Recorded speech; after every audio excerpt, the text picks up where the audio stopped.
Assalamualaikum warahmatullahi wabarakatuh. Alhamdulillahi rabbil alamin. Wa bihi nasta'inu ala umuri dunya waddin. Wassalatu wassalamu ala asyrafil anbiya'i wal mursalin sayyidina maulana Muhammad wa ala alihi wa sahbihi ajma'in, amma ba'd. Subhanaka la ilma lana illa ma 'allamtana innaka antal alimul hakim. Rabbi shrah li sadri wa yassir li amri wahlul 'uqdatam min lisani yafqahu qawli. Wa qad qala Allah ta'ala fi kitabil karim, a'udzu billahi minasy syaithanir rajim. Yarfa'illahu alladhina amanu minkum walladhina utul 'ilma darajat. Wa qala ta'ala fi ayatin ukhra, qul hal yastawi alladhina ya'lamuna walladhina la ya'lamun.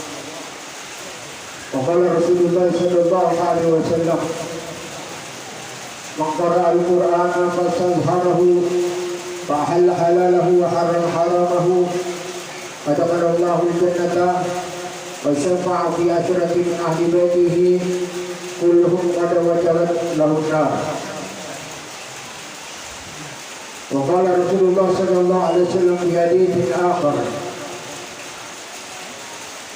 wa qala Nabi sallallahu alaihi wasallam li Ibnu Mas'ud, ya Ibnu Mas'ud, dulu sudah sa'atan fi majlisil ilmi la tamassu qalaman wa la taqtibu harfan khairun laka min 'itqi albi raqabatin wa nadruka ila wajhil 'alimi khairun laka min albi marasin tasaddaqta biha fi sabilillah wa salamuka 'ala al-'alimi khairun laka min ibadati albi sanatin atau kama qala Rasulullah sallallahu alaihi wasallam. Para alim ulama, para undangan, bapak-bapak, ibu-ibu, hadirin dan hadirat yang sama-sama dirahmati Allah Subhanahu wa taala. Lagi dan lagi kita bersyukur pada Allah Subhanahu wa taala di pagi hari ini, walaupun cuaca kurang mendukung, tapi orang-orang yang hatinya ada ikhlas tidak akan pernah mematahkan cita-citanya dengan halangan dan rintangan. Bapak-bapak, ibu hadirin dan hadirat yang dirahmati Allah Subhanahu wa taala, alhamdulillah kita bersyukur pada Allah Subhanahu wa taala di pagi hari ini telah berjalan dengan lancar acara wisuda 9 orang daripada santri kita dan telah menyelesaikan hafalan Al-Qur'annya dan telah menyelesaikan tesnya 30 juz secara bil ghaib yang dengan salahnya berbeda-beda. Ada yang salah 2, ada yang salah 4, ada yang salah 10, 11 dan seterusnya. Bapak Ibu yang dirahmati Allah Subhanahu wa taala, kami sampaikan kepada Bapak Ibu yang anaknya telah selesai, kami sampaikan bahwa wajib kita berbahagia, wajib kita bersyukur, karena ini adalah pilihan daripada Allah.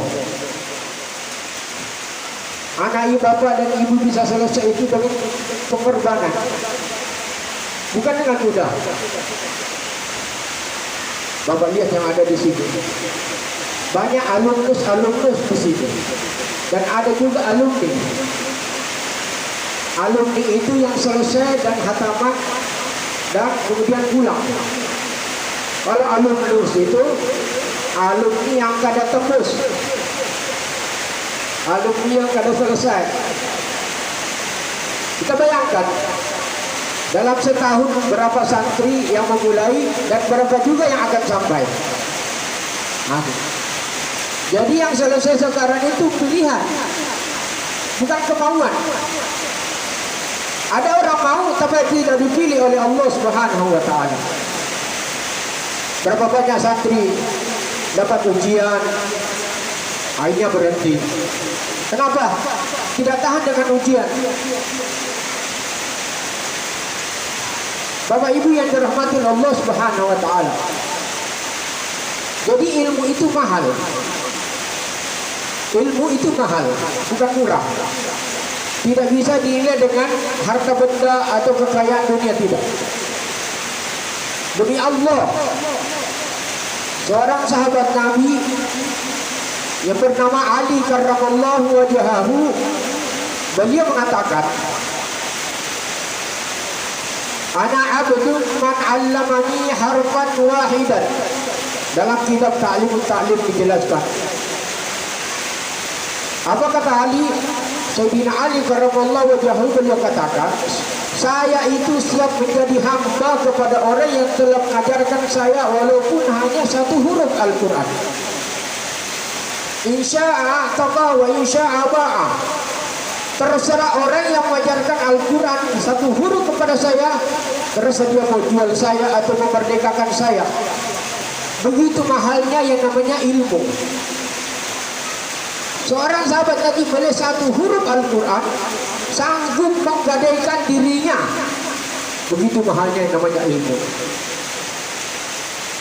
Jadi bukan main-main orang yang dapat ilmu itu. Nah, cuma sekarang kita banyak mendapat ilmu, tapi kita sia-siakan amal Al-Quran, kemudian kita lalai hanya melupakan Al-Quran. Na'udzubillah min dzalik. Maka saya berpesan kepada para wisatawan, jangan pernah tinggalkan Al-Quran. Jaga hafalanmu dimanapun engkau berada. Di pondok kamu menjaga Al-Quran, di rumah juga kamu jaga Al-Quran. Jangan sampai melupakan Al-Quran. Karena orang yang memelihara Al-Quran, pasti Allah berikan keberkahan dalam kehidupannya. Kita bisa lihat,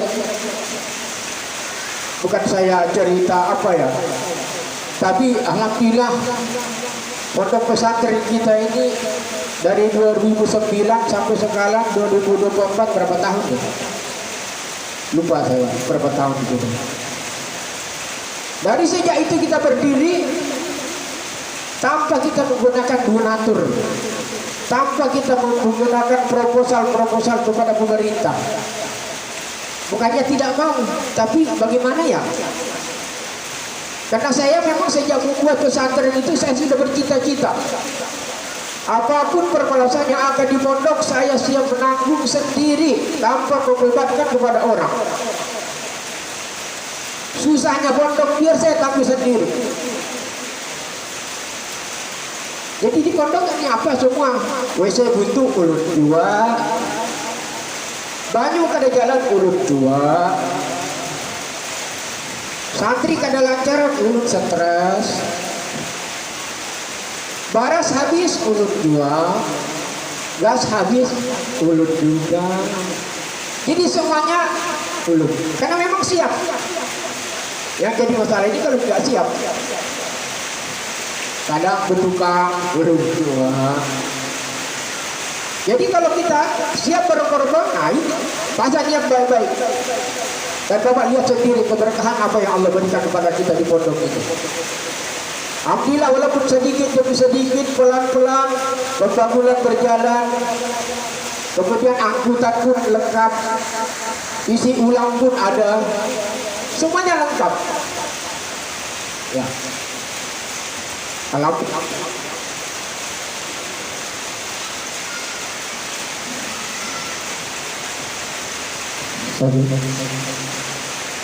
Alhamdulillah, isi ulang ada 3, bahkan ya ada 3 untuk putra putri, pondok putra, dan ada juga di luar untuk jual. Jadi itulah namanya berkah. Hari ini kita tidak paham yang namanya keberkahan itu. Apa itu keberkahan?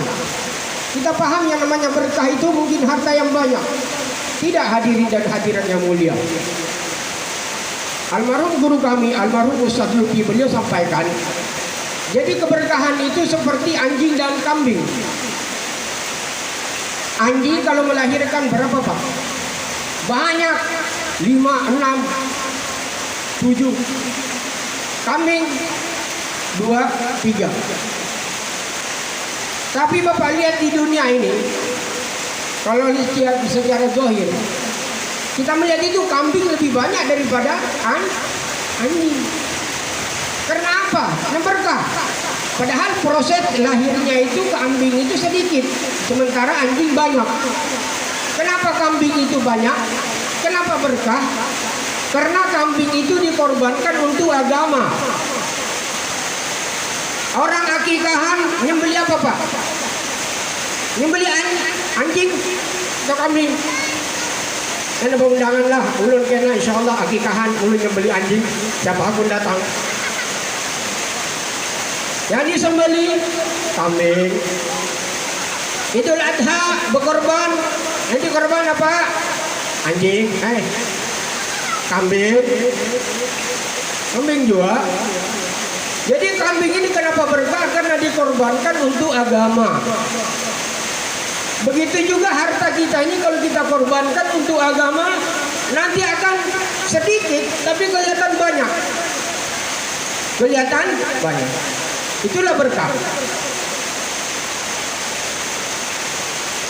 Bapak Ibu hadirin dan hadirat dirahmati Allah Subhanahu wa taala. Maka orang yang memondokkan anaknya terus dengan istiqomah, dengan sabar membiayai anaknya, nanti Allah berikan keberkahan pada hartanya. Allah berikan keberkahan pada hartanya. Nabi bersabda, "Anfiq yunfaq." Berinfaklah kamu di jalan Allah, nanti Allah akan berinfak kepadamu. Para santri yang ingat, tolong berdiri. Jangan berdiri. Maka jangan takut kita korban harta. Kita bersedekah di jalan Allah. Untuk keperluan pondok pesantren, untuk keperluan masjid, untuk keperluan pembangunan jalan. Nanti Allah berikan keberkahan pada harta kita. Jadi harta yang berkah itu gambarannya sedikit tapi banyak. Kalau tidak berkah banyak tapi sedikit kelihatannya. Maka Bapak Ibu yang dirahmati Allah Subhanahu wa taala, jadi ilmu agama itu sangat mahal. Sangat mahal. Dalam satu perkataan ahli ulama, al-ilmu la yu'tika ba'dahu hatta tu'tiyahu kullah. Jadi ilmu tidak akan memberikan separuh dirinya kepadamu sebelum engkau infakkan seluruh kehidupanmu. Engkau korbankan seluruh hartamu, korbankan seluruh hidupmu untuk ilmu nih, belajar ilmu. Itu baru separuhnya ilmu masuk ke dalam dirimu. Apalagi kalau korbannya sedikit. Korbannya sedikit. Ada santri, Ustaz, kenapa? Kenapa izin boleh? Kenapa? Sakit pokok. Izin boleh 3 hari. Besok datang lagi. Datang lagi. Seminggu, boleh izin pulang Ustaz, izin pulang. Kenapa? Babi sol. Boleh pulang 3 hari. Pada lawas datang sebulan, datang pulang cacar pulang, izin pulang. Jadi bayangkan kalau anak seorang induk ayam maharap untalo, ayamnya sedikit-sedikit keluar, panas kurit keluar. Maka intalonya intalo apa? Intalo apa santri? Nyaringi, intalo tambuk. Santri yang dikit-dikit boleh, santri apa? Nah, ikam jual nomor pada aku kadang pada. Jadi jangan hanya bulik. Jangan pulang terus. Sakit, tahan. Coba kamu dengarkan tadi. Batu senandung ratapan mati. Lelah, susah dan payah. Nah, yang lihat piring, lihat sini. Ya, nanti piringnya lari, tenang aja. Insyaallah cukup. Jadi apapun yang kita alami di pondok, kita siap menghadapi. Di pondok ada tanggung jawab kita, ada tanggung jawab orang tua kita. Tanggung jawab orang kita itu mencari nafkah, mencari duit, bayar SPP, duit jajan. Kalau santri tanggung jawabnya apa? Menghafal Al-Quran, mengulang hafalan Al-Quran dan sebagainya.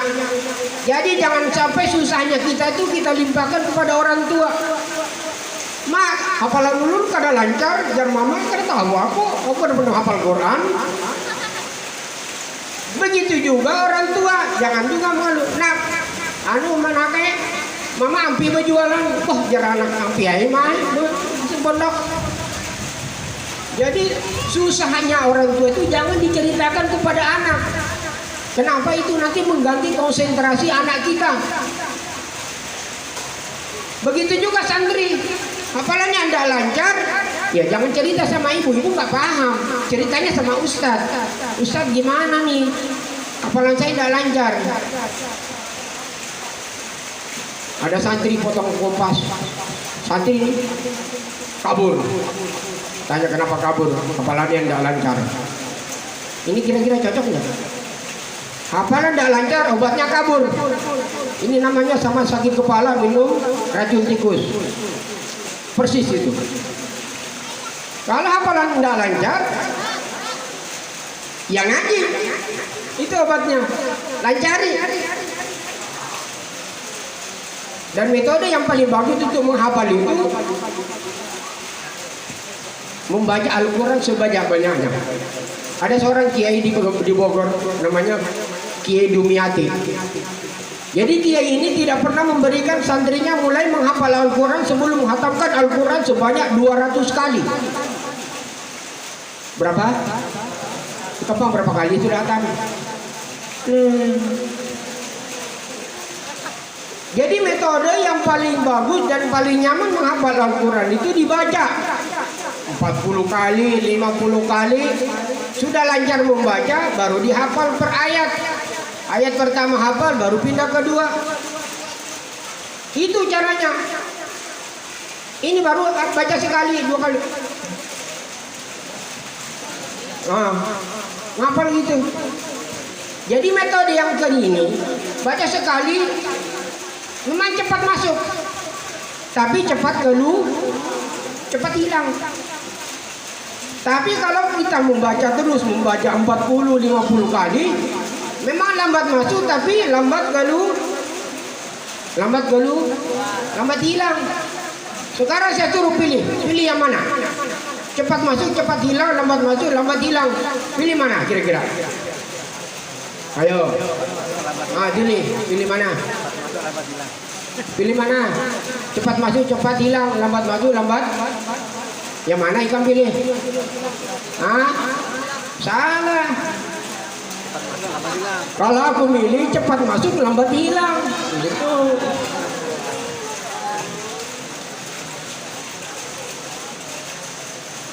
Ada istilahnya nih. Kamu ketujuh binian. Aku jodohakan ikan bunga orangnya tapi serabut orangnya serampangan. Ada juga kadang bunga tapi apik.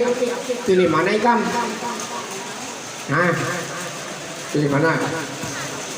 Kalau orang yang pilih bunga dan apik itu namanya. Bapak Ibu hadirin dimuliakan Allah Subhanahu wa taala. Maka kita bersyukur anak kita Masya Allah selesai menyelesaikan Al-Quran tentunya dengan pengorbanan, dengan mujahadah. Tanya yang sudah selesai bermacam-macam ujian.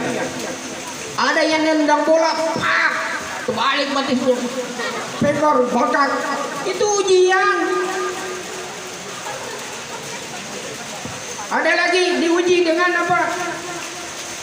Boleh pacaran, ujian.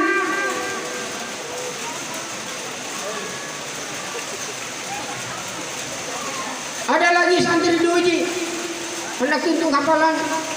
Kenapa dimerasuki iblis? Ngerokok, ujian. Ada lagi keluar malam-malam pakai celana pendek, pakai kopiah, ujian. Kalau tidak diuji nanti derajatnya rendah. Maka orang yang suka diuji oleh Allah itu orang yang dicintai oleh Allah. Jangan takut diuji. Apapun permasalahan kamu di pondok, udah jangan cerita sama orang tua. Nggak paham orang tuanya itu. Apalagi yang tidak lancar, tanggung sendiri. Ustaz gimana nih? Apalagi saya tidak lancar nih. Oh kata Ustaz, udah kamu stop nambah dulu, ulang dulu.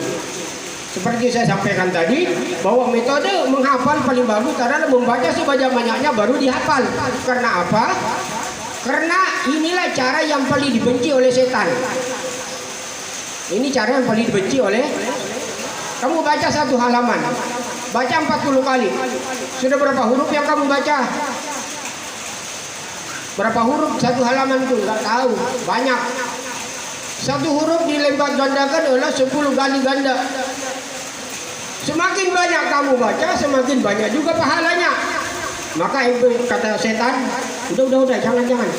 Udah, kamu baca dikit-dikit aja, langsung hafal. Nah ini berarti ini santri yang dirayu sama setan. Kalau santri yang tidak mau dirayu setan itu dia tahu baca. Walladzina yunfikuna amwalahum fi sabilillah. Nanti ditanya sama Ustaz, udah baca 40 kali? Udah Ustaz. Terus bacanya kayak apa? Walladzina yunfikuna fi sabilillah, walladzina yunfikuna fi sabilillah, walladzina yunfikuna, bukan begitu. Tapi dibaca dengan pelan-pelan supaya nanti masuknya juga pelan-pelan. Boleh dibacanya cepat-cepat, nanti pas setor sama Ustaz pasti begitu. Nah ini niat insya Allah.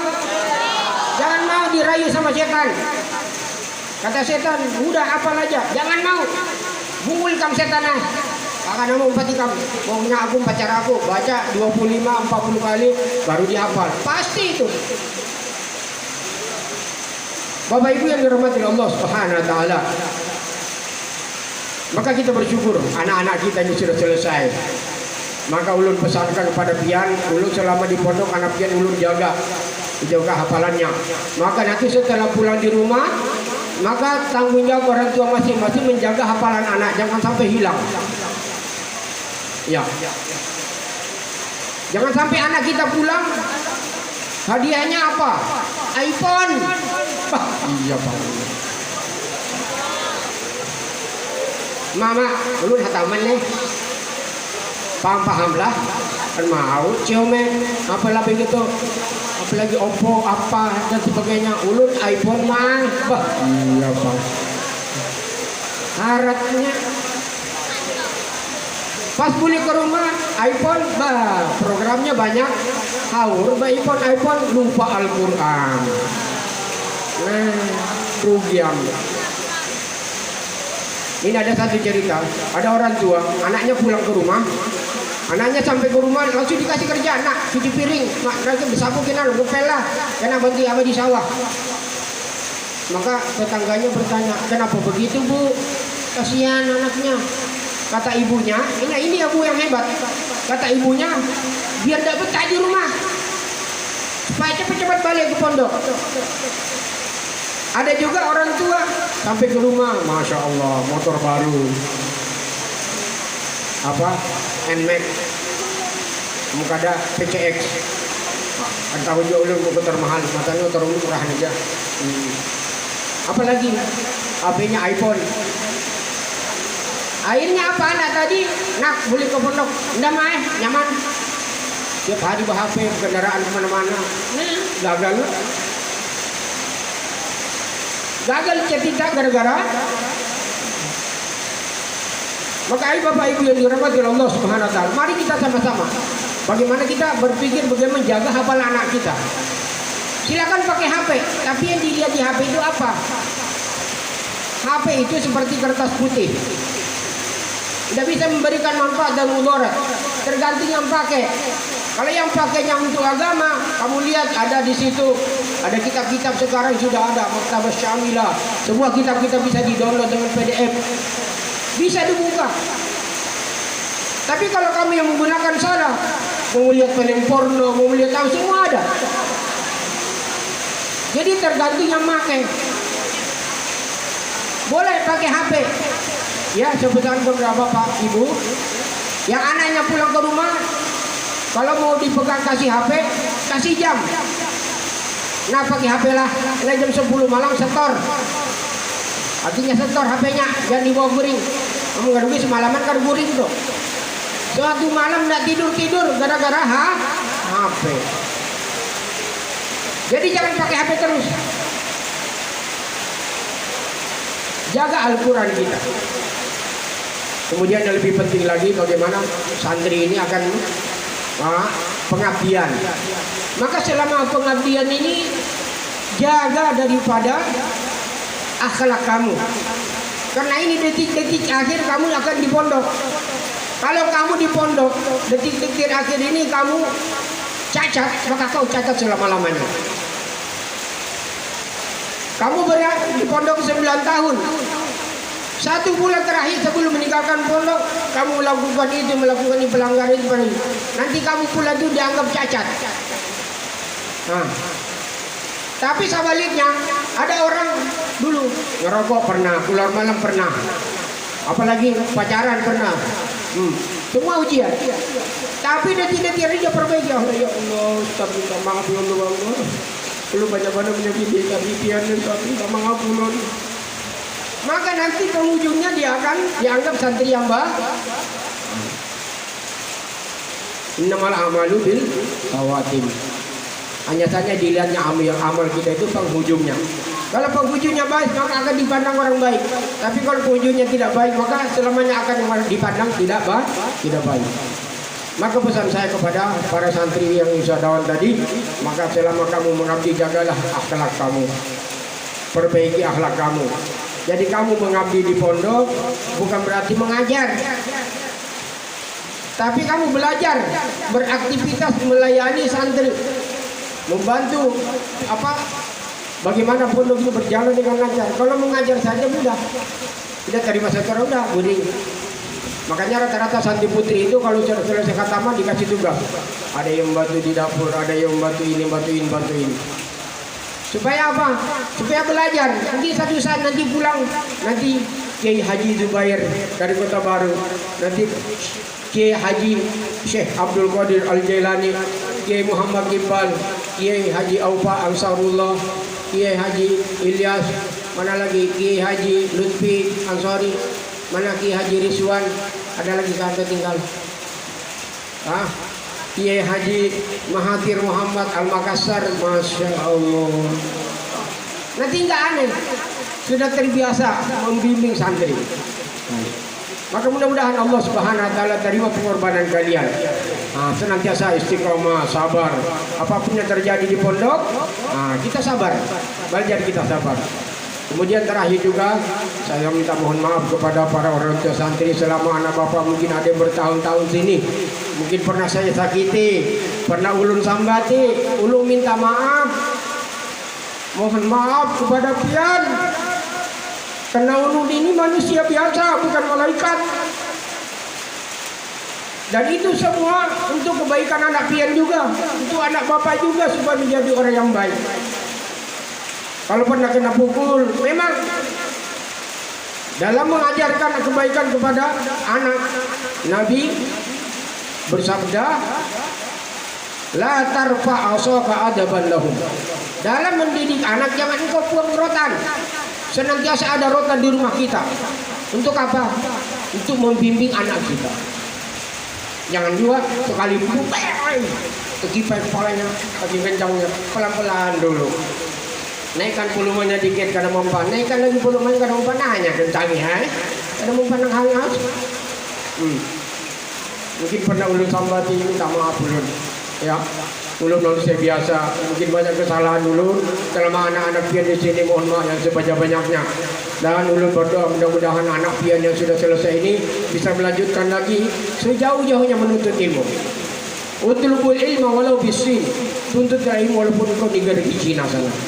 Jangan senang, jangan pernah membatalkan niat kamu untuk belajar menuntut ilmu. Ya udah dulu hataman kena. Insyaallah dengan menghadapi santri putih ada yang hataman juga udah belamaran aja kita hanya boleh. Iya kah? Itu kah? Tugi. Belajar lagi. Kalau memang ada santri putih yang kau cintai boleh kau ikat pakai cincin, tapi jangan kau SMS lagi. Kau berangkat nanti pulang baru kau lamar. Nah itu. Ya, jangan tergiur. Santri putri bukan sedikit, banyak. Begitu juga santri putri, jangan tergiur dengan satu laki-laki. Dunia itu tidak selebar daun kelor. Dunia itu lebar. Ulun waktu berajak ke Pakistan, sebelum berangkat, ada perempuan Sunda yang ulun ikat. Ulun berangkat ke Pakistan tahun 96, pulang 2006. Akhirnya pas saya pulang, ternyata itu istrinya, calon istri saya sudah punya suami dan sudah punya anak. Saya bilang alhamdulillah, kan banyak pilihan. Saya bisa memilih yang lain. Seandainya itu aja kan sudah saya tahu dari dulu. Sudah dulu, oh wajahnya kayak gini keluar kan ini. Pak begitu pulang ditawari almarhum Ustaz Lutfi, Ustaz Tanzil jangan takut, sudah saya siapkan. Pokoknya bidadari yang terbaik. Dalam hati saya duk. Belum pernah lihat kayak apa muhanya, kayak apa putihnya, bayang-bayangan kita nih. Lawas belajar, nafsu mencuat sudah. Kata orang Malaysia itu, mani awal sampai otak dah tak kuat dan tahan dah. Kata orang Malaysia, mani saya itu saking kuatnya nafsu saya sudah sampai ke otak nih, memuncak sudah saking tingginya nafsu. Begitu pulang tidak tahu. Jadi sabar. Kalau memang ada perempuan yang kau cintai, tidak apa-apa. Cintai tapi cintailah seadanya. Jangan melepaskan lagi niatnya. Belajar sesungguhnya. Kalau tidak kuat lagi, sudah kawin sama-sama, baru berangkat sama-sama. Siap insyaallah. Niat insyaallah. Mudah-mudahan Allah Subhanahu wa taala menerima amal-amal kita, istiqomahkan kita. Dan alhamdulillah, walaupun cuacanya mulai pagi sampai siang ini hujan terus. Mudah-mudahan dan turunnya rahmat ini Allah kabulkan semua hajat kita. Ada orang di sini sedih, semoga Allah angkat kesedihannya. Ada orang yang berhutang, ya Allah angkat hutangnya ya Allah, lunaskan hutangnya. Ada orang yang sakit, Engkau sehatkan ya Allah. Ada orang pengen kawin belum dapat istri, Kau berikan kemudahan dapat istri ya Allah. Kita doa. Mungkin ada yang sedih. Ada yang sedih kok saya belum khataman juga. Ya Allah berikan dia mudah khatam tahun depan ya Allah. Ya niat insyaallah. Dan insyaallah nanti setelah acara ini untuk bapak-bapak kami persilakan untuk makan di sini dan ibu-ibu nanti ke asrama. Di asrama sudah kami siapkan di sana supaya kita tidak tercampur. Dan mungkin ibu malu-malu juga kan makan di depan bapak-bapak ya supaya puas-puas di sana. Anda apa makan sebanyak-banyak ibu, jangan takut. Sudah saya siapkan 600 piring ini, hadir paling berapa orang ini? Tidak apa-apa makan 3 piring 4 piring, tidak usah lapor. Ya, nanti kalau lapor kan malu. Makan sebanyak-banyak, yang penting bapak puas, saya juga senang. Kenapa? Karena datang di undangan saya makan seenaknya, alhamdulillah. Dan yang bapak makan itu bukan uang saya, uang kita bersama. Uang kumpulan santri khataman, bukan uang saya. Kalau kurang saya tambahi, kalau lebih ya saya simpan buat pondok.